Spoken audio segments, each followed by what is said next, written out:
is Sid Roth, your investigative reporter, here with John McTernan, and he has spotted something so phenomenal. It appears as though every time there are three things that occur in the United States of America, there are horrific ramifications, from earthquakes to the stock market going down to even impeachments. And the three phenomena are abortion. Any time that there is a pro-abortion activity, there is a consequence, and it's not abstract. I mean, it's like within 24 hours. Every time there is something to do with pro-homosexuality, a judgment of some sort occurs. And the third thing is Israel. Every time the United States does something against Israel, some sort of a judgment occurs. And if it happened once or twice, that would be phenomenal. But John McTernan, you're the one that first showed me about it, and I'm going to tell you something. You're probably aware of it, but now that I've seen this phenomena, I just ripped out of USA Today. This was dated January 11th, and it was so phenomenal. On one side of the front page, it's a picture of Bush offers to meet Abbas, the new head of the Palestinians. And on the same front page, it says, California rocked by storm. How did you, now again, if this was just one time, I could say coincidence, but every time. When did you first become aware of this phenomena? Sid, a long time ago now, 1987. It goes back to almost 20 years. Tell me the circumstances. Sid, I had been watching the news. It was a Sunday evening, and they were reporting on at that point, the largest homosexual gathering probably in world history. In Washington, D.C., there were about 500,000 homosexuals, and they were marching for homosexual rights and things like that. And I never thought that the Holy God of Israel would be offended, Sid, at this. I wasn't aware it was happening. It kind of upset me. I got up, I turned the TV off. That following week, and I know that your background is in stocks and all that, right. You probably remember the big crash in 1987. There have been several. But the big one in 1987. The market melted the 5 business days following that meeting. Then the following Monday was the big crash, where it fell 508 points in one day. And I was watching TV again in my living room, and the announcer's voice was quivering, and his lip was quivering like this. And he said, could this be the beginning of a new depression? And when he said those words, instantly, not in my ears, but in my inner man, I heard God's voice, just like we're talking now, Sid. I heard, it was like a roar almost. And he said that this stock market crash was directly connected to the homosexual event, and that a curse was coming on America, and that I didn't fear him. And then I had what do you have to do with it? I mean, you're minding your own business, watching television. Yeah, but I claim to know the Lord as my Savior. And I had a vision of going back to the week before and watching the event in Washington. And he showed me that if I really feared him, when I saw that event, I would have gotten down on my knees and cried out for mercy on the land. But I didn't. I didn't do it because I didn't think God would judge us for it. And he said, this is what I heard in my inner man, that the church in general didn't fear him, and the United States was naked and open before him in judgment. So I literally fell down on the floor in front of the TV and repented that I didn't have a fear of the Lord. If you had asked me before that, Sid, I'd say, oh yes, I fear the Lord. But I didn't really truly know what it is to fear the Lord when it comes to sin. Now give me an example of an abortion rally that you saw at Tie-In. Well, Sid, we all know, almost everybody knows about the World Series in 1989 and the earthquake that took place during the World Series game. Of course. Right. That's a good way to pinpoint it. That's one that almost 20 years later, still everybody remembers. What they don't know was the day before, there was the largest pro-abortion rally in California history. 70,000 people marched in San Francisco for abortion rights. They were celebrating a major decision in Florida and a major Supreme Court decision about pro-abortion rights. City Hall, San Francisco, was the center of this march. Within 24 hours after that march, that great earthquake hit San Francisco, and City Hall, Sid, was knocked, well, it wasn't knocked down, but it was closed for 10 years. It took them 10 years to rebuild City Hall from the damage done by that earthquake, and that was the center of the pro-abortion march. Israel, the third category. Give me an example. Oh, Sid, there's so many. Hurricane Andrew. I mean, that is the greatest natural disaster to this day ever to hit the United States. Approximately $30 to $40 billion. 180,000 people homeless as a result of it. In Florida, another 25,000 in Louisiana. Businesses, whole areas. Sid, the meteorologists describe Hurricane Andrew as a 28-mile wide tornado.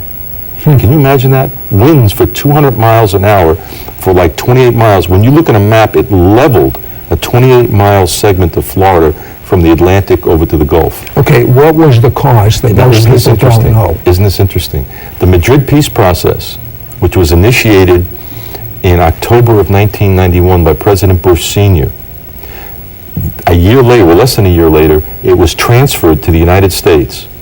They met for the first time for the purpose on our soil of dividing Israel, the covenant land. That was the whole purpose of the Madrid peace process.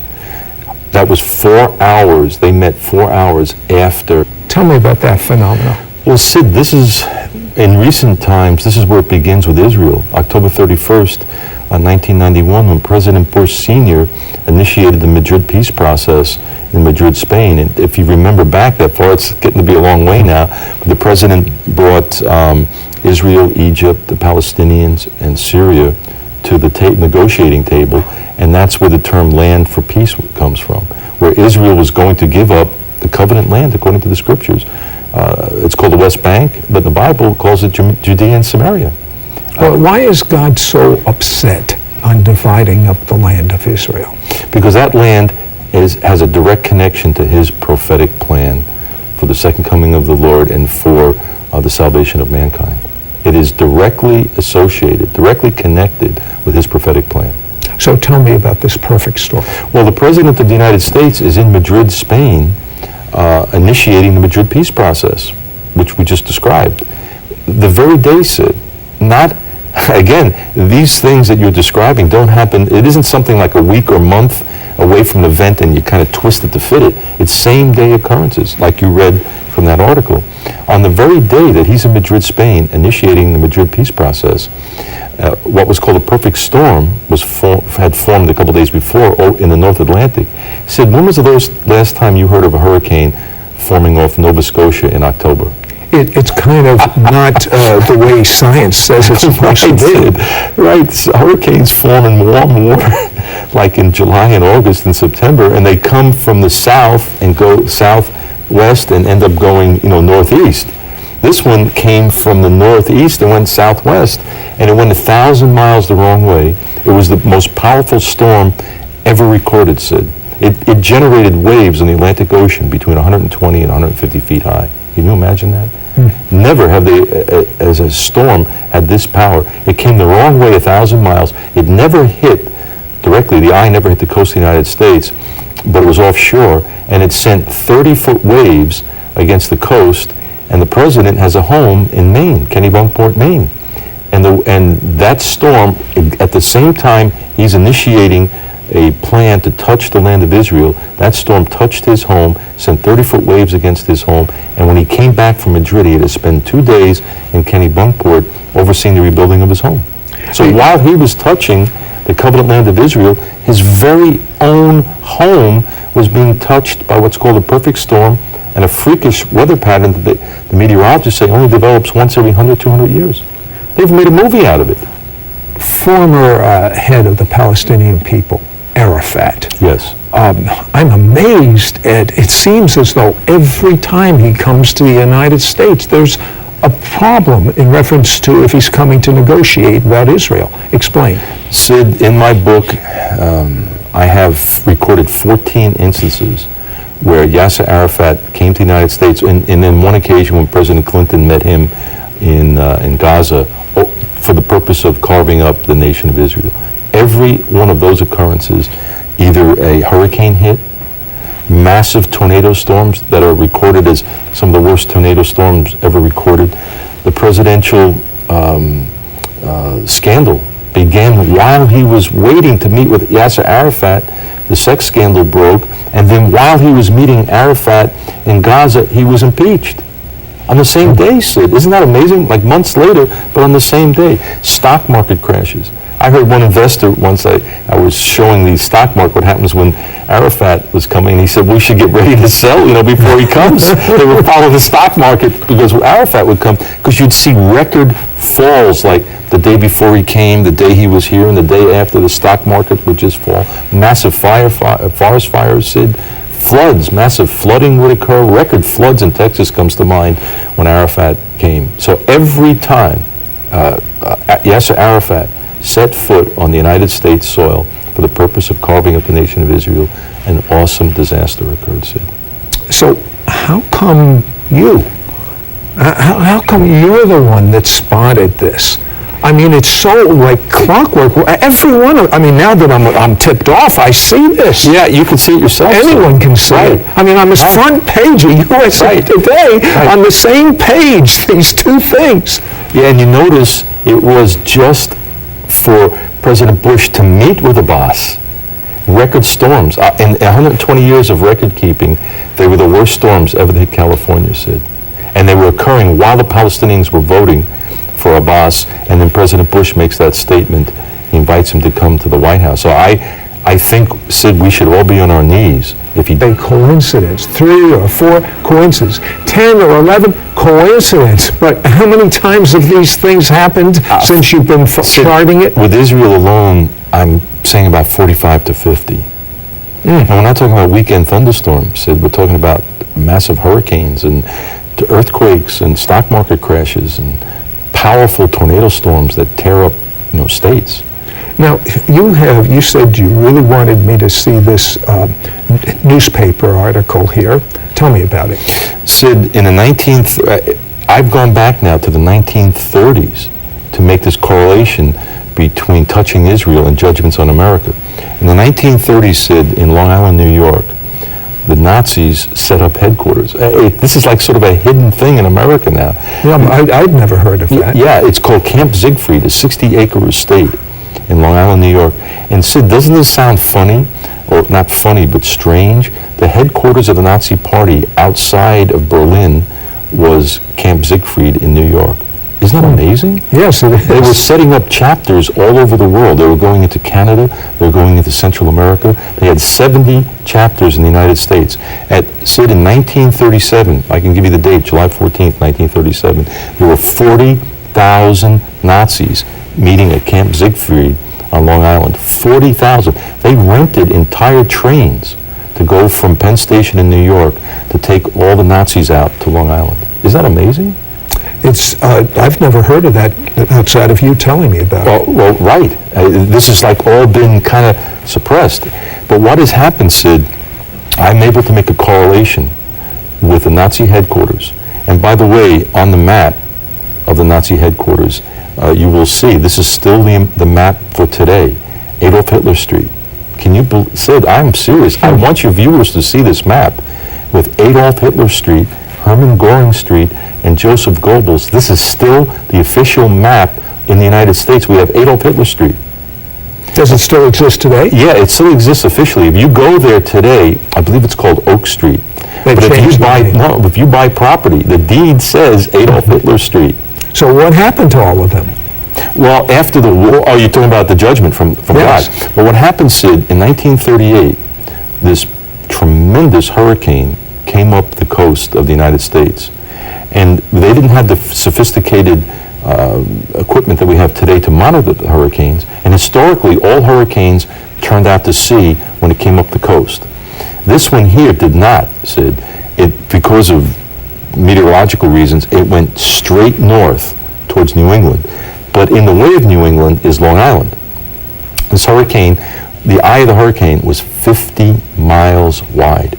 And as the hurricane began to come towards Long Island, it accelerated to 70 miles an hour. Now, not the wind, but the eye movement was 70 miles an hour, the fastest hurricane ever recorded. No one knew it was coming, Sid, because everybody thought it was heading out to the ocean. As it approached Long Island, eyewitnesses thought a mist was coming, but it was a 30-foot wall of water. It hit Long Island, New York so hard that it registered on Richter scales. It registered 4 or 5. They thought an earthquake had hit New York City. The very epicenter, the lowest barometric pressure, it's called Bellport, New York, 27.9. It's very low. The next town above it, Sid, is guess what? Yaphank, New York, with the Nazi headquarters. That hit, the force of it, Sid, the power of that hurricane, the eye of it went directly over Adolf Hitler Street. And it's at the same time, look at the headings here from the Providence Journal from 1938. As you can see, it said 251 dead, actually 1,000. The hurricane killed 1,000. Today, if you were to put in our dollars, it would rank with Hurricane Andrew with the destruction of, of it. It hit New York, Connecticut, Rhode Island, Massachusetts, Vermont, New Hampshire, and Maine were all devastated by this hurricane. It was a curse as the Nazis were trying to take root in the United States. This incredible hurricane hit their very headquarters. And you can see what it says in the newspaper. Hitler gives checks 7 days to bow. This is when the world, including the United States, turned their back on Czechoslovakia and gave it to Hitler.